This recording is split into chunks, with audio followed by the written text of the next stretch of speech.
கதைக்குள் செல்லலாம். ஒரு காட்டில் ஆமையும் நத்தையும் நண்பர்களாக இருந்தன.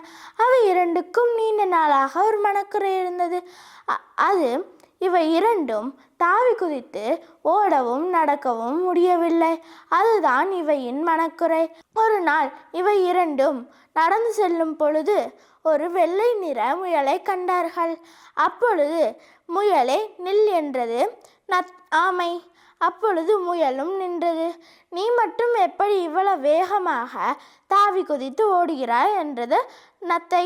அதுக்கு முயலும் சொன்னது, எனக்கு உங்களைப் போல ஓடில்லை, அதனால் என்னால் வேகமாக தாவி குதித்து ஓடவும் நடக்கவும் முடியும் என்றது ஆமை.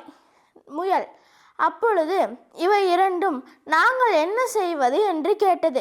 அப்பொழுது நீங்களும் உங்களுடைய ஓடை கழட்டி விட்டீர்கள், நீங்களும் வேகமாக தாவி குதித்து ஓடவும் நடக்கவும் முடியும் என்றது முயல். அப்பொழுது இவை இரண்டும் ஓடை கழட்டும் முயற்சி செய்து கொண்டிருந்தது. அப்பொழுது பக்கத்தில் இருந்த புதரில் ஒரு சலசல என்று ஒரு சத்தம் கேட்டது.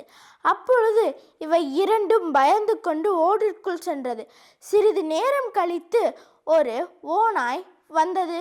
அப்பொழுது இவை இரண்டும் இறுக்கமாக உள்ளே சென்றது. அந்த ஓடில் இருக்கும் ஒரு சின்ன ஓட்டையில் வெளியே பார்த்தது. அந்த ஓநாய் முயலை கடித்து விட்டது. அப்பொழுது இவை இரண்டும் சிறிது நேரம் கழித்து வெளியே வந்து பார்க்கும்போது அந்த முயலின் இரத்தத்தை கண்டு சிறுக்கென்று பயந்து விட்டது. நீதி: கடவுள் நமக்கு கொடுத்த வரத்தை வைத்து வாழ வேண்டும். அடுத்தவர்களின் உடலும் பொருட்களுக்கும் ஆசைப்படக்கூடாது. நன்றி, வணக்கம்.